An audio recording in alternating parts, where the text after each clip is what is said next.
વિક્રમ ઠાકોરે 10 થી 12 વર્ષની અંદર 40 થી 45 મૂવી બનાવ્યા ને, એ પાછા સુપર હિટ. અને સારા ફેમિલીમાં મૂવી જોવી શકે ને એવા એક સાંસ્કૃતિક મૂવીઓ હતા. એમને એક અંદરથી એક શીખ મળે ને એવા મૂવીઓ છે. કદાચ આની બધા વીઆઈપી લોકોને ખબર નહીં પડે, પણ આજે મેં ખુદ એની મૂવીને નિહાળેલા છે.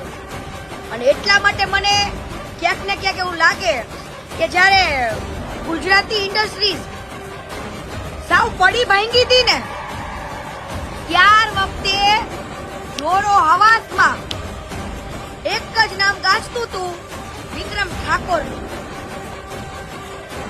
એક જ નામ ગાજતું હતું ગુજરાતી ઇન્ડસ્ટ્રીઝ ની અંદર, જ્યારે બીજા બધા ખોવાઈ ગયા હતા ત્યારે. અને એમને